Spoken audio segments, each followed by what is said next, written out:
موضوع الدرس في أحوال الأشقياء يوم القيامة سورة الملك تفسير ابن كثير. الحمد لله رب العالمين والصلاة والسلام على أشرف الأنبياء وسيد المرسلين سيدنا محمد وعلى آله وأصحابه أجمعين. اللهم صل على سيدنا محمد وعلى آل سيدنا محمد كما صليت على إبراهيم وعلى آل إبراهيم في العالمين إنك حميد مجيد. أعوذ بالله من الشيطان الرجيم. بسم الله الرحمن الرحيم. وللذين كفروا بربهم عذاب جهنم وبئس المصير. إذا ألقوا فيها سمعوا لها شهيقا وهي تفور تكاد تميز من الغيظ كلما ألقي فيها فوج سألهم خزنتها ألم يأتكم نذير قالوا بلى قد جاءنا نذير فكذبنا وقلنا ما نزل الله من شيء إن أنتم إلا في ضلال كبير. وقالوا لو كنا نسمع أو نعقل ما كنا في أصحاب السعير فاعترفوا بذنبهم فسحقا لأصحاب السعير. اللہ تبارک و تعالی نے کلام مقدس کی ان آیات مبارکہ میں کفار کے بارے میں ذکر فرمایا ہے کہ ان کا قیامت میں کیا حال ہو. کہ وَلِلَّذِينَ كَفَرُوا بِرَبِّهِمْ عذاب جہنم، ان کے لیے عذاب جہنم ہوگا. وَبِئْسَ الْمَصِيرُ، کیا ہی بری لوٹنے کی جگہ ہے. اس کے بعد فرمایا تھا کہ اذا القوا فیہا، جب ان کو جہنم میں ڈالا جائے گا سمعوا لہا شہیقا، شہیق کا معنی سیاہ بھی ہوتا ہے، جیسے یعنی کوئی چیخ رہا ہو. اس لیے بعض علماء فرماتے ہیں کہ یعنی جو ان سے پہلے پڑے ہوں گے نا جہنم میں، ان کی چیخ و پکار کو سنیں گے. سمعوا لہا شہیقا وہی تفور، اور جہنم جو ہے وہ اور کھول رہی ہے. اور بعض مفسرین فرماتے ہیں کہ نہیں، شہیقاً جو ہے یہ آواز ہے لیکن یہ بھی جہنم کی آواز ہوگی. جیسے دیکھیں نا آپ اونٹ کسی پہ حملہ کرے تو کیسے آوازیں نکالتا ہے، حملہ آور جب ہوتا ہے نا تو آوازیں نکالتا ہے. اسی طرح وہ جہنم جو ہے وہ بھی آوازیں نکال رہی ہوگی. اور تفور کا معنی ہوتا ہے فوران سے ابلنا، کہ ابل رہی ہوگی. اور وہ جوش اتنا ہوگا تکاد تمیز من الغیظ، گویا کہ وہ اپنے غصے میں آ کے پھٹ پڑے گی. تمیز یا تنفصل بعضها من بعض، یعنی وہ گویا کہ پھٹ جائے گی. تکاد تمیز من الغیظ کلما القی فیہم فوج سألهم خزنتها ألم یأتکم نذیر قالوا بلی قد جاءنا نذیر. اور جب ان کی جماعت کو جہنم میں ڈالا جائے گا اور خزنہ جو ہے ملائکہ اللہ کی طرف سے جو جہنم پہ مامور ہیں وہ ان سے پوچھیں گے الم یاتکم نذیر، کیا تمہارے پاس ڈرانے والا نہیں آیا، اللہ کا پیغمبر نہیں آیا؟ تمہیں اس نے جہنم سے نہیں ڈرایا تھا؟ تمہیں اس نے ان حالات سے نہیں ڈرایا تھا؟ قالوا بلی، کہیں گے ہاں آیا تھا. قالوا بلی قد جاءنا نذیر، آیا ہمیں ڈرانے. فکذبنا، ہم نے تکذیب کی. قلنا ما نزل اللہ من شیء، ہم نے کہا تم پہ اللہ نے، تم لوگوں پہ کوئی کتاب نہیں اتاری، یہ سب تم خود اپنی طرف سے کہہ رہے ہو. ان انتم الا فی ضلال کبیر. یاد رکھو اس کے بارے میں دو قول ہیں. یا تو یہ بھی کافروں کا مقولہ ہے، کافر کہیں گے کہ ہم نے الٹا پیغمبروں سے کہا کہ تم نعوذ باللہ راستے سے ہٹے ہوئے ہو، تم گمراہی میں پڑے ہو. ان انتم الا فی ضلال کبیر، تم بہت بڑی بھول میں پڑے ہو کہ باپ دادے کو دین کو چھوڑ کے ایک نیا دین ہمیں بتلاتے ہو. اور بعض علماء فرماتی ہیں کہ نہیں، ان کی بات پوری ہو گئی. قالوا بلى قد جاءنا نذير فكذبنا وقلنا ما نزل الله من شيء. اب ان کو فرشتے کہیں گے بدبختو تم نے یہ کہا ان انتم الا فی ضلال کبیر، تم تو پھر بہت بڑی گمراہی میں پڑے ہوئے تھے. فاعترفوا بذنبهم، اب اقرار کر لیں گے. فسحقا لاصحاب السعیر، ہلاکت ہو جہنم والوں کے لیے. اب یاد رکھو کہ قرآن پاک میں 3 مقامات پہ یہ سوال جواب کا ذکر ہے. ایک تو یہی جگہ ہے کہ خزانہ جو ہیں ملائکہ جو ہیں اللہ کے جہنم پر ان سے پوچھیں گے الم یاتکم نذیر، تو وہ کہیں گے قالوا بلا قد جاءنا نذیر، آئے ہمارے پاس.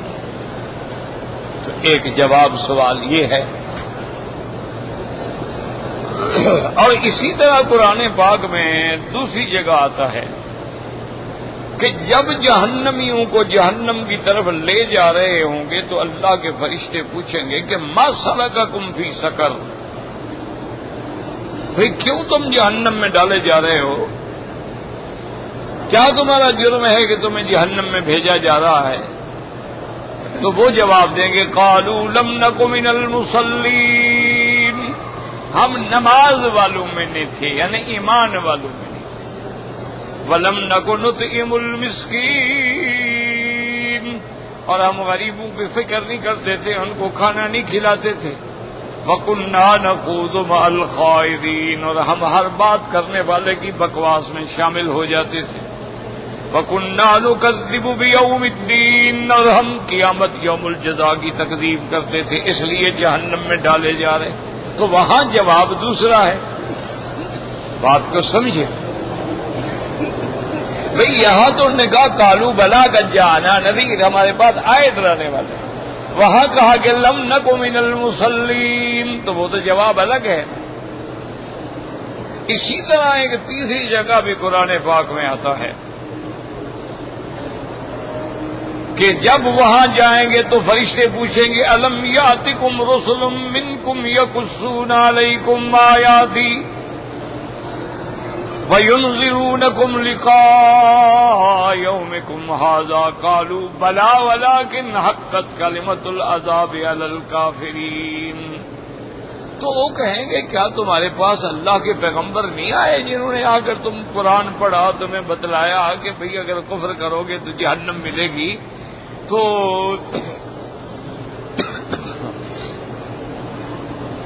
وہ کہیں گے نہیں، وہ تو آئے تھے. قالوا بلا، وہ کہیں گے نہیں، وہ پیغمبر آئے، ڈرانے والے آئے، لیکن کیا کریں ہم؟ ولکن حقت کلمۃ العذاب، اللہ کا فیصلہ جو ہو چکا تھا کہ ہم نے جہنم میں جانا ہے، تو پھر ہمارے لیے کوئی راستہ ہی نہیں تھا. ولکن حقت کلمۃ العذاب علی الکافرین قیل ادخلوا ابواب جہنم خالدین فیہا فلبئس مثوى المتکبرین. جب وہ اقرار کر لیں گے تو کہا جائے گا اب جاؤ جہنم کے دروازوں میں داخل ہو جاؤ، یہی ٹھکانہ ہے تکبر کرنے. تو اب دیکھیں یہ 3 جواب ہیں. ایک آیت میں ایک جواب ہے، دوسری میں دوسرا جواب ہے، اور تیسری آیت میں تیسرا جواب ہے. تو بظاہر تو یہ تعارض ہے قرآن میں،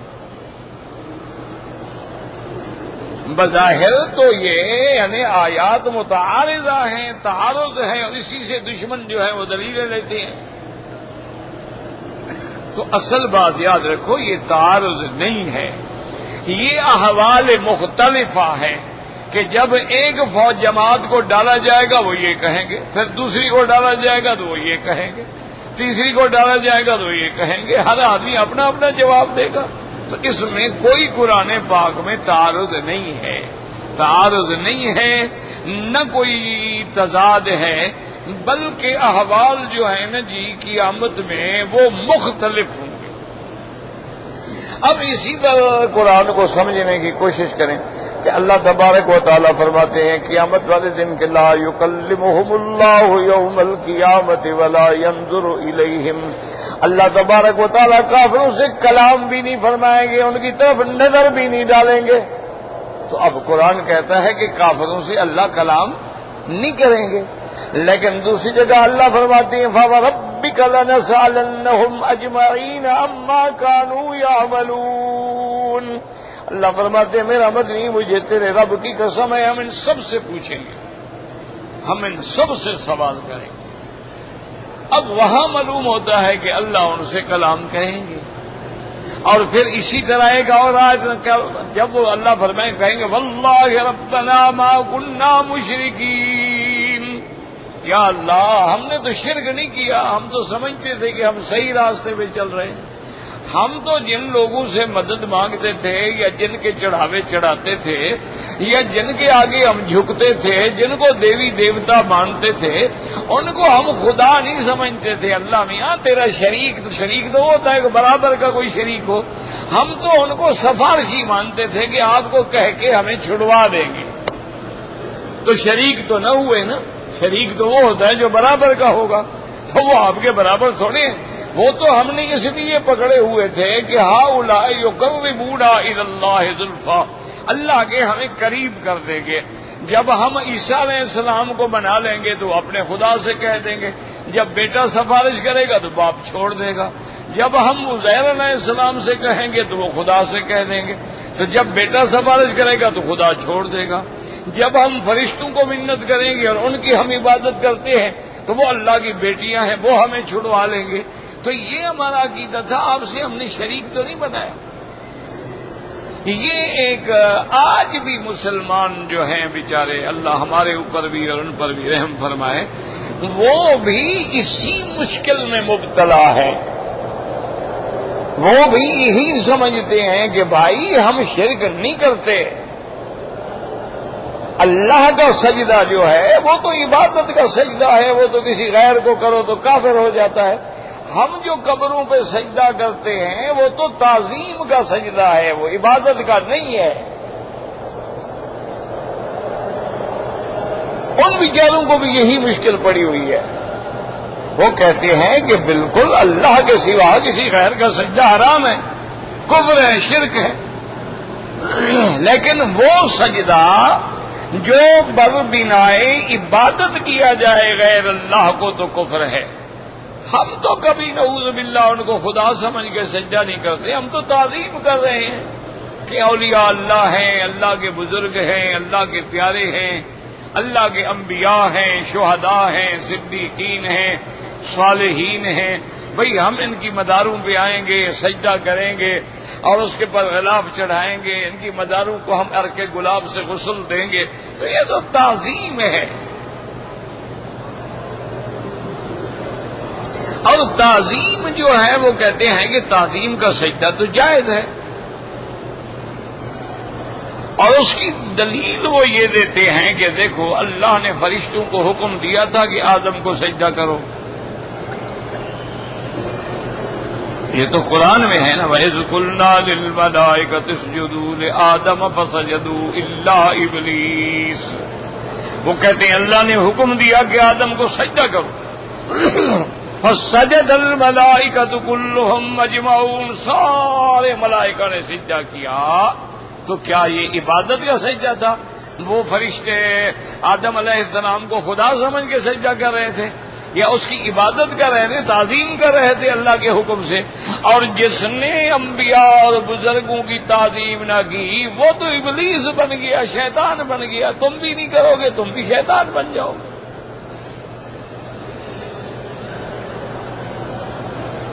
اچھا اسی طرح کہتی ہیں دیکھو اللہ کے قرآن میں وَرَفَعَ أَبْوَيْهِ عَلَى الْعَرْشِ فَخَرُّوا لَهُ سُجَّدًا قَالَ يَا أَبَتِ هَذَا تَأْوِيلُ رُؤْيَايَ مِنْ قَبْلُ قَدْ جَعَلَهَا رَبِّي حَقًّا.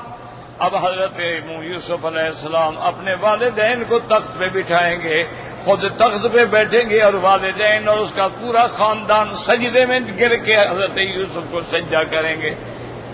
وَرَفَعَ أَبْوَيْهِ عَلَى الْعَرْشِ، والدین کو عرش پہ، فَخَرُّوا لَهُ سُجَّدًا، سب سجدے میں گر جائیں گے.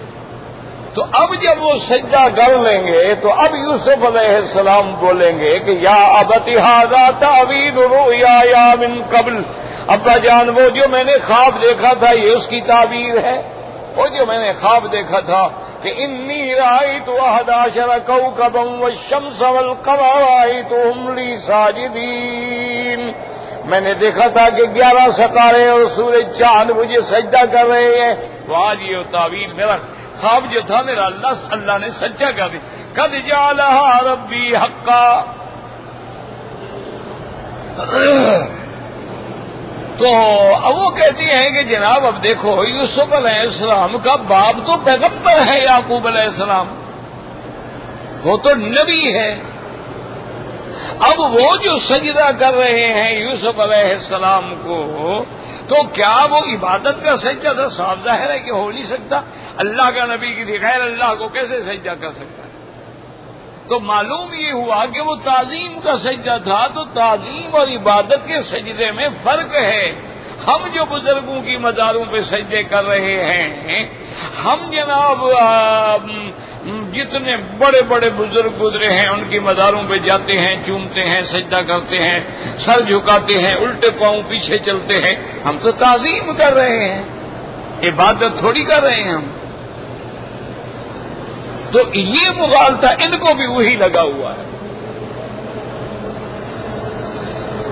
سب سے پہلی بات تو میری یہ سمجھیں کہ کوئی سجدہ بغیر تعظیم کے ہو ہی نہیں سکتا۔ اچھی طرح بات سمجھیں، کیا مانا؟ ہم اللہ کے آگے سجدہ کرتے تو اللہ کی عظمت ہمارے دل میں ہے تب ہی جھکتے ہیں نا۔ اگر اللہ کی عظمت دل میں نہ ہو تو کون آپ اس کو سجدہ کریں گے؟ اینک کو کیوں؟ اس کی عظمت جو نہیں، تعظیم جو نہیں، کون سجدہ کرے گا؟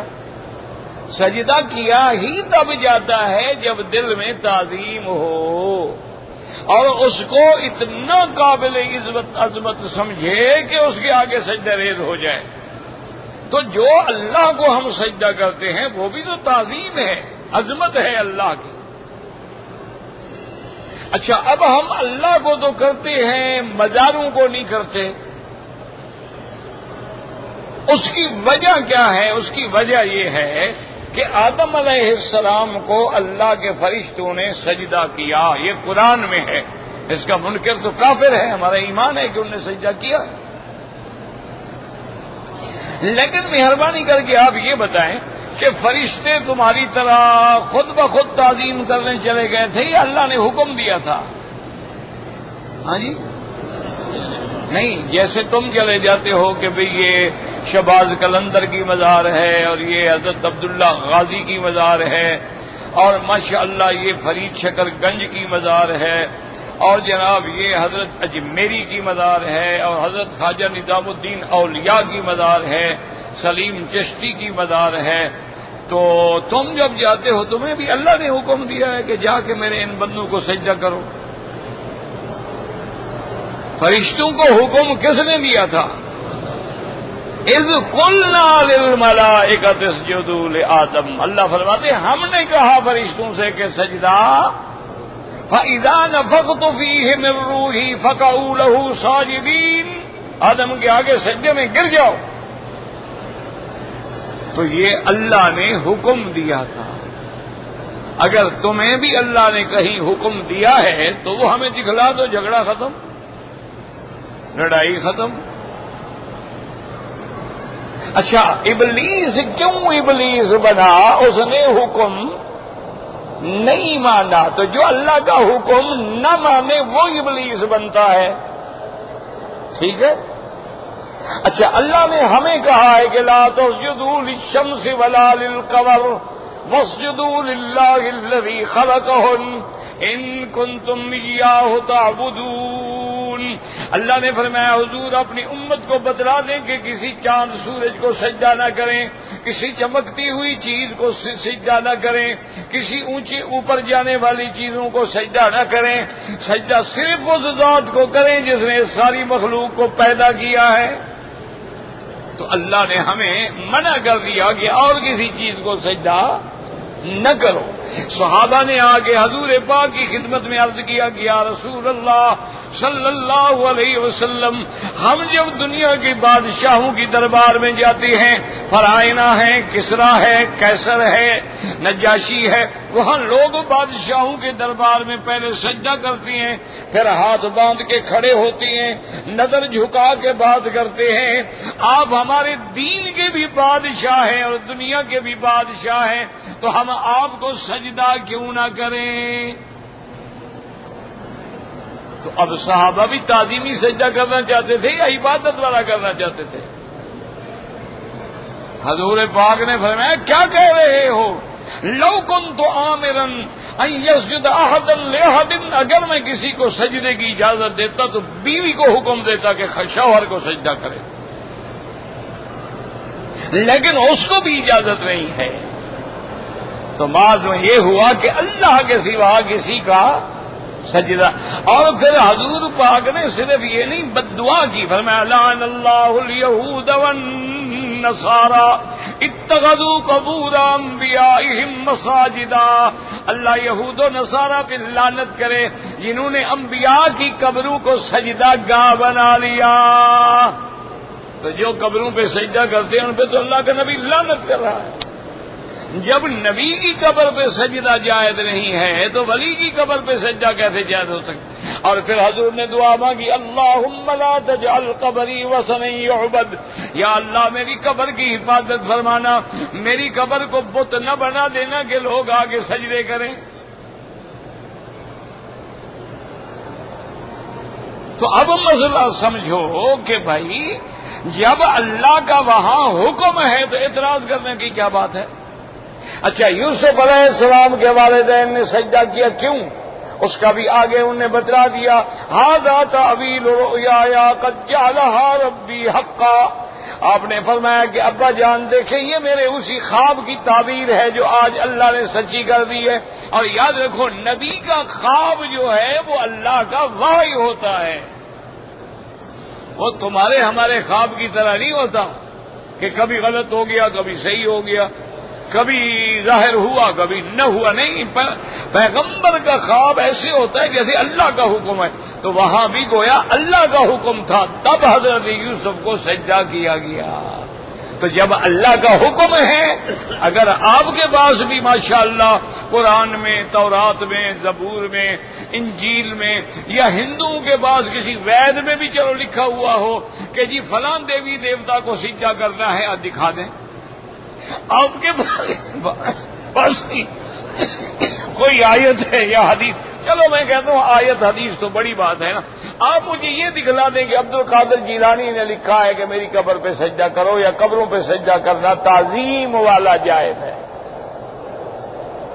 چلو پیروں کا لکھا ہوا دکھلا دو، ہم تو وہ بھی ماننے کے لیے تیار ہیں۔ اچھا تمہیں یہ پتا ہے کہ پیران پیر جو ہیں ان کا عقیدہ کیا تھا؟ تم نے یہ نہیں پڑھا، تم نے صرف 11ویں شریف پڑھی ہے۔ پیران پیر کا عقیدہ وہ تھا جو یہاں کے علماء، مشائخ اور ائمہ کا عقیدہ ہے، جن کو تم وہابی اور نجدی کہتے ہو، یہی عقیدہ تھا پیران پیر کا۔ وہ مسلکن احمد ابن حنبل رحمۃ اللہ علیہ پر تھے، جیسے یہ حنبلی ہیں وہ حنبلی تھے۔ وہ تو اتنا بڑا پکا موحد تھا، وہ تو اتنا بڑا پکا حدیث پہ عمل کرنے والا تھا، وہ تو مسلک حنبلی پہ تھے۔ یاد رکھو یہ ان کی کتابوں میں جو چیزیں کمزور ملتی ہیں یہ حضرت عبد القادر جیلانی کی نہیں ہیں، یہ تو دشمنوں نے سازش کر کے اندر ڈالی ہیں، ان کی کتابوں کو مسخ کیا گیا ہے۔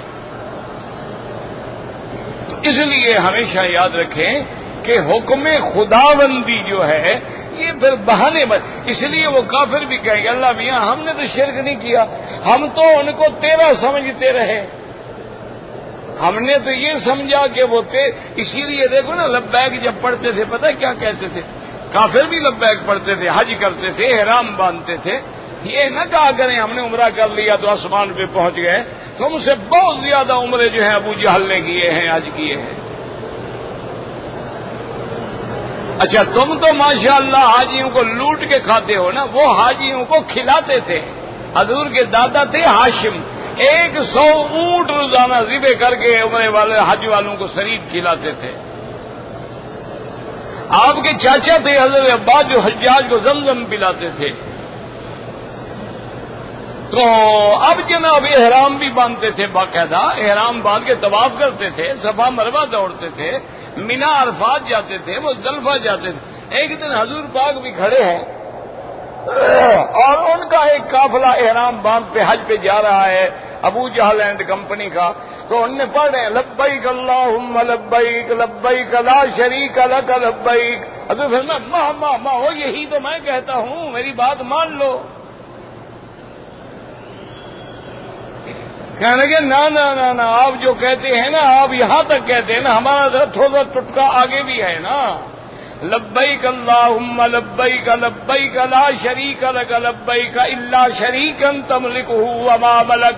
اللہ تیرا کوئی شریک نہیں لیکن جن کو تو نے خود بنایا ہے۔ جیسے ہمارے کہتے ہیں نا اللہ نے ان کو مختار نامہ دے دیا ہے، یعنی اب اللہ تبارک و تعالیٰ چھٹی پہ ہیں، سارے اللہ نے پاور آف اٹارنی جو تھے نا پیروں کو دے دیا کہ بھئی اب سارے کام تم کرو، بس میں فارغ ہوں بس۔ اور میں نہیں کہہ رہا، یہ خود کہتے ہیں، کتابوں میں لکھا ہے کہ خدا کے پلے میں وحدت کے سوا کیا ہے۔ وہ کہتے ہیں اللہ بھی آگے بات ہے کیا توحید، ہمیں جو کچھ بھی لینا ہے وہ لے لیں گے محمد سے۔ وہ کہتے ہیں اللہ نے تو حضور کو سب کچھ دے دیا، اللہ کے پاس اب صرف توحید کا مسئلہ ہے، باقی تو کچھ نہیں۔ انا للہ و انا الیہ، دعا کریں اللہ کرے کہ سمجھ آ جائے۔ تو یاد رکھیں کہ 3 جواب کیوں ہیں، تو اس لیے کوئی تعارض نہیں قرآن میں۔ ایک پارٹی کو ڈالا جائے گا وہ یہ جواب دیں گے، دوسری پارٹی کو ڈالا جائے گا وہ یہ جواب دیں گے، تیسری پارٹی کو ڈالا جائے گا وہ یہ جواب دیں گے، اور بات ایک ہے کہ سارے کے سارے آخر میں اقرار کر لیں گے کہ ہم نے جرم کیا ہے، ہم نے شرک کیا ہے۔ فاعترفوا بذنبہم، جب اقرار بھی ہو گیا اب وہ اقرار کوئی فائدہ نہیں دے گا۔ اب دنیا میں آدمی گناہ کا اقرار کر کے ندامت کرے تو اللہ معاف کر دیتے ہیں، آدمی اپنی غلطی مان لے توبہ کر لے اللہ بخش دیتے ہیں، لیکن قیامت میں تو کوئی فائدہ نہیں۔ اس لیے حکم ہوگا فسحقا لاصحاب السعیر۔ اب یاد رکھو کہ کافر آگے یہ 2 باتیں کریں، وقالوا لو كنا نسمع نعقل ما كنا في اصحاب السعير فاعترفوا بذنبهم فسحقا لاصحاب السعير۔ اب وہ کہیں گے فرشتوں سے کہ لو كنا نسمع، کاش ہم پیغمبروں کی بات سن لیتے۔ یاد رکھو سنتے تو تھے، بدبختی ہے کیسے ہے کہ نہیں سنا انہوں نے۔ سننے کا معنی ہے سن کے مان لیتے، یہ ہوتا ہے سننا۔ جیسے آپ کہیں نا، کوئی کہے جی آپ کا بیٹا بڑا غلط کام کرتا ہے، آپ کہیں یار میں بڑا کہتا ہوں وہ سنتا ہی نہیں، اب سن تو رہا مانا مانتا نہیں۔ اس لیے یاد رکھا کرو جہاں لفظ ہوتا ہے نا، کسی جگہ ہوتا ہے صرف سننا، اس کو سما کہتے ہیں، اور کہیں ہوتا ہے سن کے اس پہ عمل کرنا، اس کو اسما کہتے ہیں۔ اب سنتے تو وہ تھے لیکن مانتے نہیں تھے، تو اس لیے کہیں گے کہ کاش ہم بات سن لیتے مان لیتے۔ چلو اگر ہم نے ان کی ساتھ ضد ہو گئی تھی، او كنا نسمع یا ہم خود کچھ عقل سے کام لیتے، چلو ہماری ضد ہو گئی کہ حضور کی بات نہیں ماننی، جیسے آج کل لوگوں کو ضد ہے نا کہ یہ وہابی ہیں ان کی بات نہیں ماننی، چلو خود عقل کر لو، نہ مانو وہابیوں کی بات۔ اللہ نے عقل تو دیا ہے نا کہ بھئی جو کام ہم کر رہے ہیں یہ قرآن میں، حدیث میں، اجماع میں، قیاس میں، صحابہ کے عمل میں، اہل بیت کے عمل میں کسی جگہ ہے بھئی نہیں تو ہم غور کریں، اس کا معنی ہے کہ ہم غلط کر رہے ہیں، تو خود سوچ لو، کسی دوسرے کی بات نہیں ماننی، نہ مانو۔ تو اس لیے وہ کہیں گے کہ ہائے کاش ہم نے پیغمبروں کی بات نہ مانی اور نہ خود غور کیا۔ اگر ہم مان لیتے یا خود فکر کر کے بات سمجھ لیتے تو آج ہم جہنم میں نہ ہوتے۔ اچھا، اسی سے بعض علماء نے ایک مسئلہ بھی نکالا ہے وہ مسئلہ یہ ہے، وہ کہتے ہیں کہ پوری دنیا میں آدمی جو ہے نا وہ دو قسم پہ ہوتے ہیں. بات سمجھو، یا تو آدمی خود عالم ہے، خود مجتہد ہے، خود بات سمجھ سکتا ہے، خود قرآن حدیث سمجھ سکتا ہے، اور اگر وہ اتنا عقل نہیں رکھتا، اتنا علم نہیں رکھتا، تو لازم ہے کہ پھر کسی کی بات سنیں. یاد رکھو، بات کو سمجھو. اس لیے وہ کہتے ہیں کہ دنیا میں دو قسم کے لوگ ہوں گے، یا مجتہد ہوگا یا پھر مقلد ہوگا، یا تو خود اجتہاد کے مقام پہ پہنچ جائے.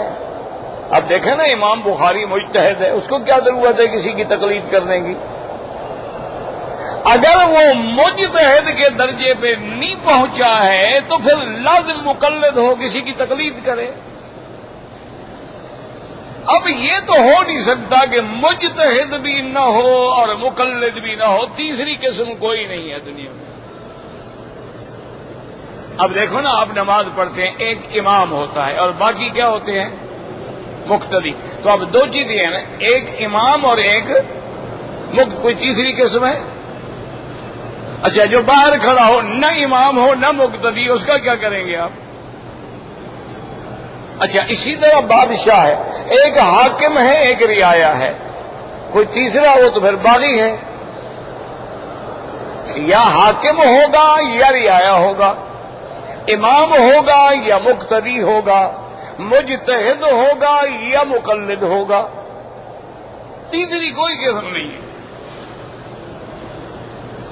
اسی لیے وہ ایک تاریخی واقعہ ہے، اللہ اعلم، حضرت شیخ ثناء اللہ امرسری بہت بڑے اہل حدیث کے علماء میں گزرے ہیں، بہت بڑے علماء میں سے تھے.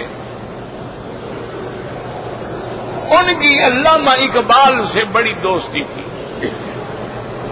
اچھا، خدا کی شان، وہ اتنے بڑے عالم شیخ الحدیث اور خود بھی اہل حدیث، اور آگے ایک علامہ اقبال جیسا مرد کلندر، داڑھی مڈانے والا اور سب کچھ پینے پلانے والا، لیکن دوستی تھی. دوستی تو ہر بندے سے ہوتی ہے نا، اچھے سے بھی ہوتی ہے، غلط سے بھی ہوتی ہے. تو شام کو علامہ صاحب کے ساتھ بیٹھتے تھے، حکا شکا بھی چلتا تھا. ہندوستانی علماء میں یہ حکے کی بیماری ہے، اب بھی ہے.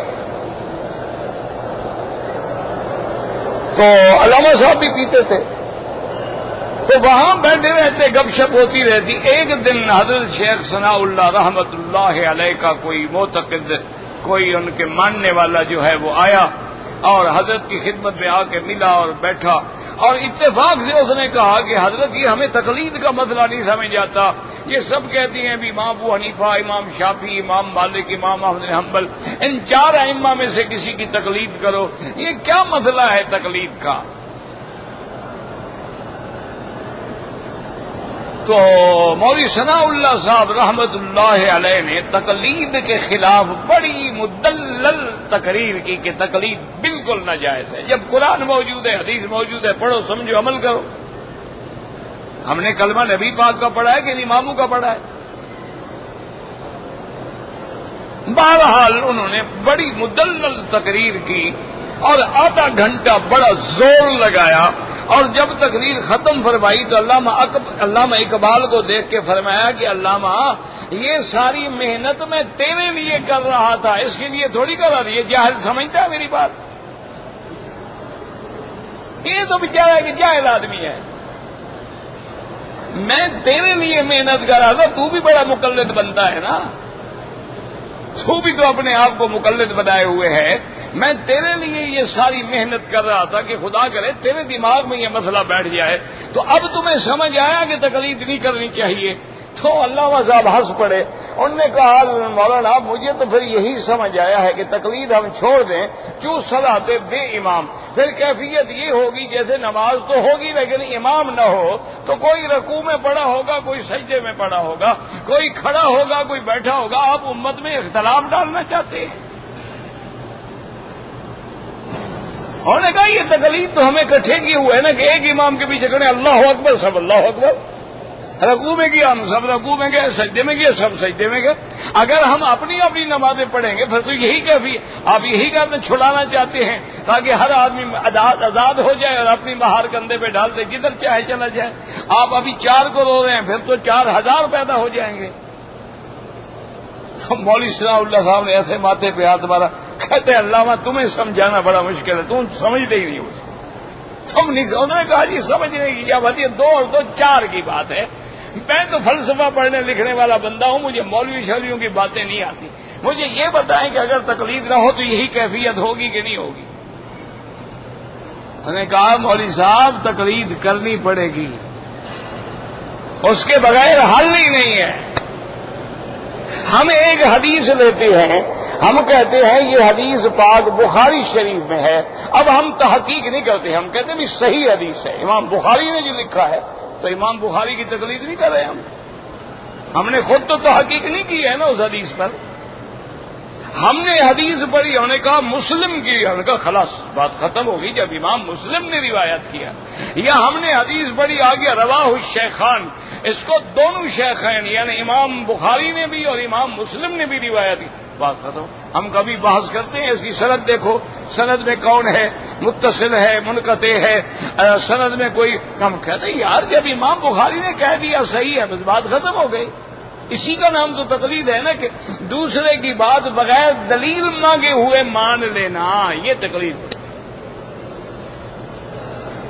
اسی طرح ہم امام ابو حنیفہ، امام شافعی، امام مالک، امام احمد بن حنبل، اللہ ان کی قبروں پہ کروڑوں رحمتیں فرمائے، ان کی تقلید کیوں کرتے ہیں کہ ایک تو ان کا زمانہ قریب ہے میرے مدنی محمد مصطفیٰ کے، اور ایک ان کا تقوی ہم سے زیادہ ہے، علم ہم سے زیادہ ہے، فہم ہم سے زیادہ ہے، پھر ان کی پورے علوم قرآن و حدیث پہ نظر ہے، ہمارا تو ایک حدیث پہ نظر ہے، ان کا پورے ذخیرہ احادیث پہ نظر ہے۔ اس لیے ہم کہتے ہیں بھی ہم سے وہ بہتر ہیں، ان کا علم بھی زیادہ، تقوی بھی زیادہ، اور جتنا سرکار دو جہاں کے زمانے کے ساتھ قرب ہوگا وہ تو خیر القرون کے لوگ ہو جائیں گے۔ تو اس لیے بعض اولیاء اللہ ایسے بھی تھے جو شاگردوں کو کہتے تھے کہ رات کی روٹی جو بیٹا بچ جائے نا اس کو لپیٹ کے رکھ لیا کرو، صبح مجھے ناشتے میں وہی دیا کرو۔ اب جناب صبح وہ سوکھی روٹی ہوتی ہے، اس کو کبھی کبھی تو پھر گرم کرتے، اگر گرم کرنے سے بھی حل نہ ہوتا تھوڑا تھوڑا پانی لگا دیتے، پھر اس کو گرم کر کے نرم کرتے۔ تو شاگردوں نے کہا حضرت کیوں اتنا تکلیف کرتے ہیں، اللہ کا شکر ہے لنگر میں اتنا بڑا کھانا ہے، ساری دنیا کھا رہی ہے، اور آپ کل والی بچی ہوئی باسی روٹی کھا رہے ہیں۔ فرمایا یار یہ کل والی ہے نا، اس کا زمانہ محمد مصطفیٰ کے قریب ہے، آج والی تو دور ہو گئی نا، میں تو اس لیے کھا رہا ہوں بدبخت، پتہ نہیں تم کیا سمجھ رہے ہو۔ یہ عشق تھا کہ جتنا زمانہ سرکار کے قریب ہوگا سبحان اللہ اتنا، اس لیے صحابہ بنے نا، اس لیے تابعین بنے، تبع تابعین بنے، کہ جس نے بھی حضور کے چہرے پر ایمان سے نظر ڈال لی ہے ساری دنیا کے اولیاء اللہ اس کے قدم کے برابر بھی نہیں، کیونکہ اس نے صاحب رسول اللہ، اس نے حضور کی صحبت حاصل کی ہے۔ اور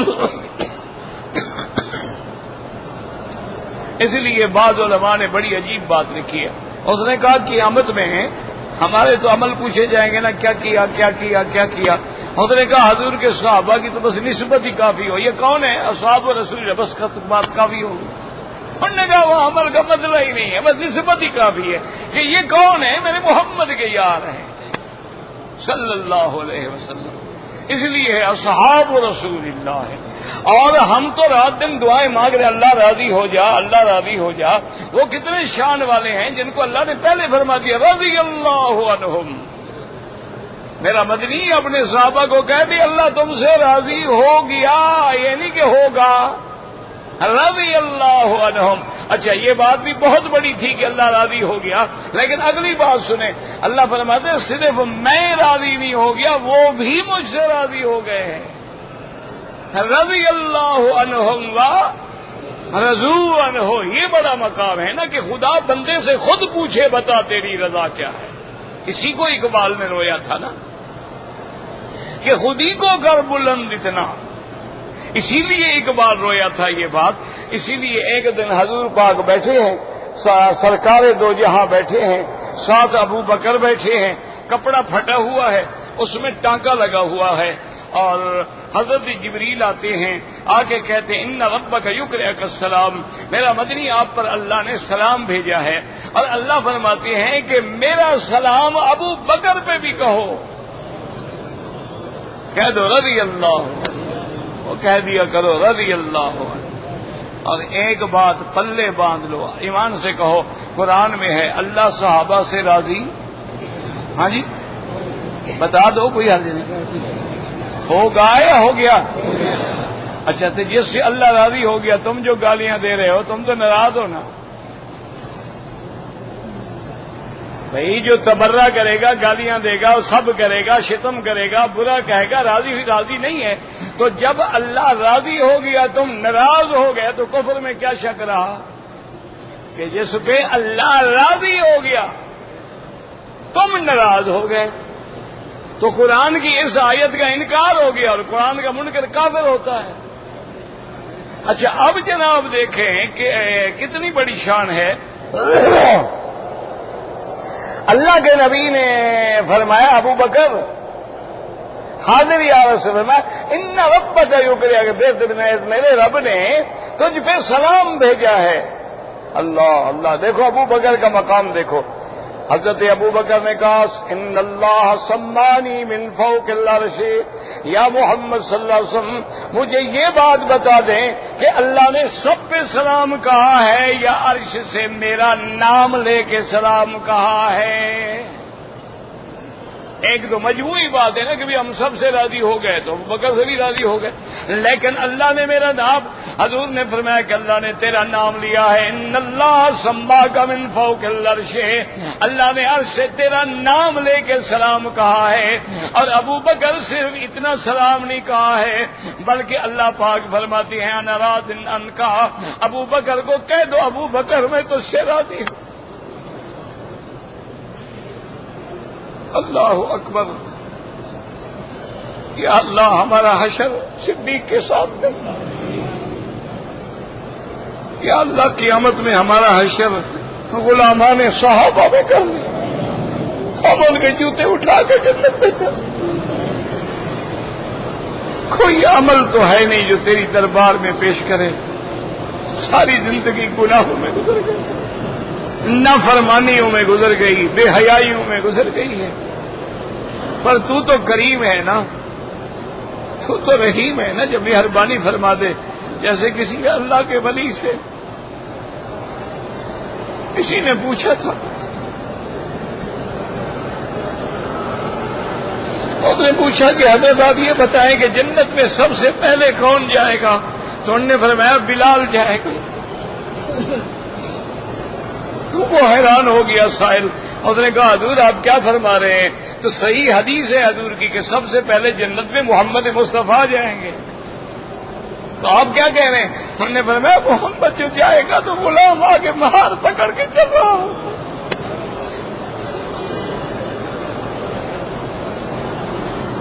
ان کا غلام تو سردار کے آگے دوڑتا ہے، وہ بھی تو حضور کی سواری کی مہار پکڑ کے آگے آگے ہوگا نا. تو لہٰذا پہلا قدم تو پھر اس نے رکھا ہے. اور یہ بات اولیاء اللہ کی ایسے نہیں ہوتی، یاد رکھا کرو. اولیاء اللہ کی نظر ہوتی ہے قرآن و حدیث پہ، اور وہی اولیاء اللہ ہوتے ہیں. یہ بھنگی تھوڑے اولیاء اللہ ہوتے ہیں. تو معراج والی رات بھی حضور جب معراج پہ گئے تو بلال پہلے وہاں تھا نا، کہ آپ نے فرمایا تیری چلنے کی میں نے آواز سنی. مخدوم کے آنے سے پہلے خادم ہوتے ہیں. اللہ اکبر. کتنی بڑی بات ہے کہ اللہ نے فرمایا ابو بکر حل انت راض عنی انا راض عنک. ابو بکر میں تو تجھ سے راضی ہو گیا، لیکن کیا تو بھی مجھ پہ راضی ہے؟ کہ کہاں ابو بکر جیسا تاجر، اور آج کہاں ٹانکے لگے ہوئے کپڑے پہن کے بیٹھا ہے. کہاں وہ ابو بکر جو مکے کا سب سے بڑا امیر آدمی تھا، اور آج کہاں اس کے فقر کا یہ علم ہے. سینے کے لیے دھاگا نہیں ہے، ٹانکا جو ہے کانٹا لگایا ہوا ہے.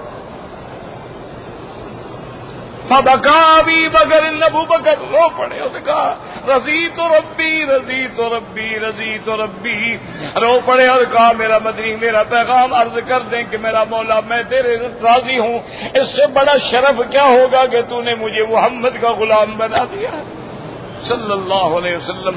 دعا کریں اللہ ہمیں بھی حضور کی، صحابہ کی، اہل بیت کی، اولیاء اللہ کی، ائمہ علماء کی غلامی نصیب فرما دے، اور ان کی غلامی میں ہمارا بیڑا بھی پار ہو جائے۔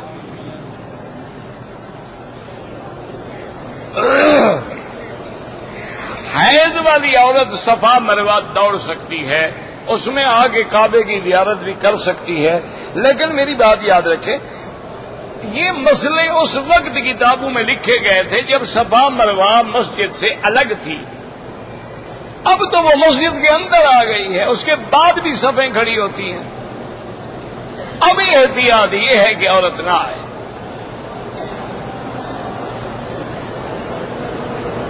اگر آپ حرم شریف میں ہیں یا کسی جگہ مسافر ہیں نماز قصر پڑھیں گے۔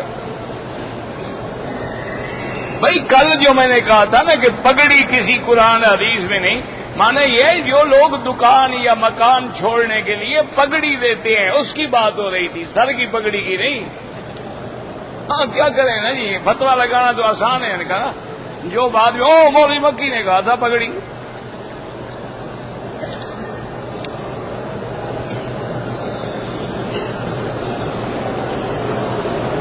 پتہ نہیں کیا ہوا تھا، میری بیوی نے بچہ اٹھایا ہوا تھا، نقاب جو ہے سرک جاتا تھا، کوئی حرج نہیں، نقاب کا کپڑا چہرے پہ لگ جائے تب بھی کچھ نہیں ہوتا، وہ نقاب نہ پہنے جو باندھا ہوا ہوتا ہے آگے کپڑا ڈال دے بس۔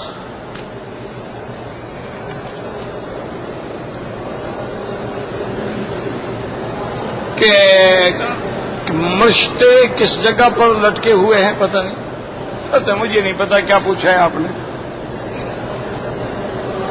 درود و سلام جو ہیں جب حضور پاک کے روضہ مبارک پہ جائیں سب سے پہلے غسل کریں، اچھے کپڑے پہنیں، خوشبو لگائیں، مسجد میں آئیں اور بسم اللہ والصلاۃ والسلام علی رسول اللہ، اللہم اغفر لی ذنوبی وافتح لی ابواب رحمتک، یہ پڑھتے ہوئے آپ آئیں اور درود شریف پڑھتے ادب کے ساتھ چلیں۔ 2 رکعت نماز پڑھیں۔ 9 رکعت نماز چونکہ اللہ کا حق جو ہے وہ نبی کے حق سے مقدم ہوتا ہے، 2 رکعت تحیۃ المسجد پڑھنے کے بعد بالکل ادب کے ساتھ چلتے ہوئے درود پڑھتے ہوئے سرکار دو جہاں کے مواجہ شریف میں آئیں، نہ دور کھڑے ہوں نہ بالکل قریب کھڑے ہوں، درمیانی فاصلے سے کھڑے ہوں، نہ چیخ کے پڑھیں نہ آہستہ پڑھیں، درمیانی آواز میں الصلاۃ والسلام علیک یا رسول اللہ، الصلاۃ والسلام علیک یا حبیب اللہ، جو بھی آپ کو یاد ہے وہ سلام پڑھیں۔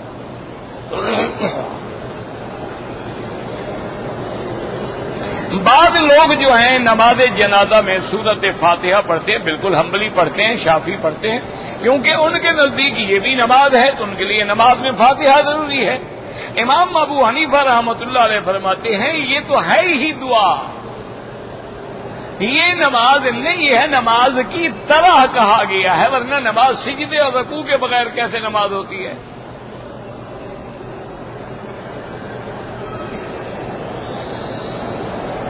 کہتے جی کہ ہم تب عمرے بھی بھائی طواف زیادہ کرو، جتنا دیر عمرے میں لگاتے ہو اتنا دیر طواف کرو تو زیادہ ثواب ہے۔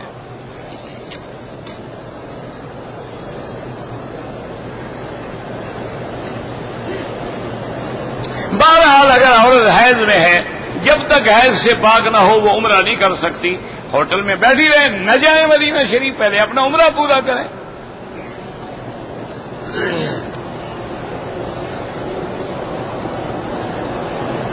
صفا مروہ پہلے کرنے سے، حل کرانے سے، احرام اتارنے سے، طواف نہ کرنے سے ایک دم دینا ہے۔ بوڑھی عورت بغیر محرم کے عمرے پہ آ گئی کوئی حرج نہیں، لیکن واقعتاً بوڑھی ہو، بعض بوڑھیاں جوانوں سے بھی زیادہ خطرناک ہیں، یہ ذرا دیکھ لینا مسئلہ، جیسے آج کل ساٹھا پاٹھا ہوتا ہے نا، یہ نوجوانوں سے زیادہ خطرناک ہے۔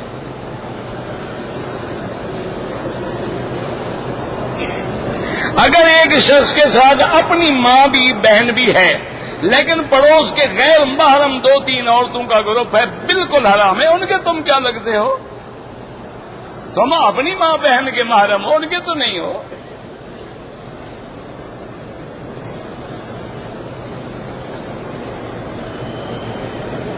کہتے جی کہ ایک بڑی رقم دے کر گھر لے لیتے ہیں، کرایہ نہیں لیا جاتا، جب مکان واپس کریں تو پوری کی پوری رقم واپس مل جاتی ہے، تو وہ جو تم نے کرائے کا فائدہ اٹھایا ہے وہی تو سود ہے، اور کیا ہے؟ کرایہ جو تم نے نہیں دیا، کرایہ بنتا 2 لاکھ، تو 2 لاکھ کا فائدہ تو اٹھا لیا نا آپ نے قرضے پر۔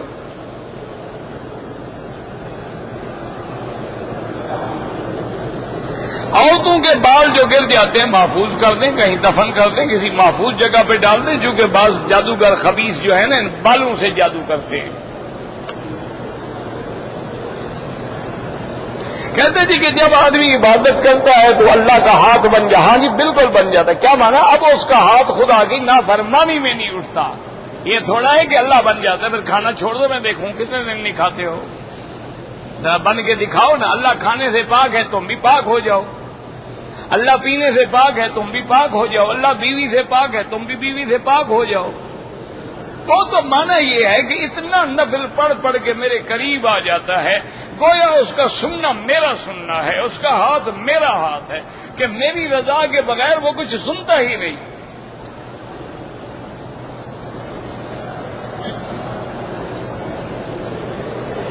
چاچے کی طرف سے عمرہ کروں، بالکل کر سکتے ہیں۔ جب حضور کا نام آئے درود پڑھیں، انگوٹھے چومنا بدعت ہے۔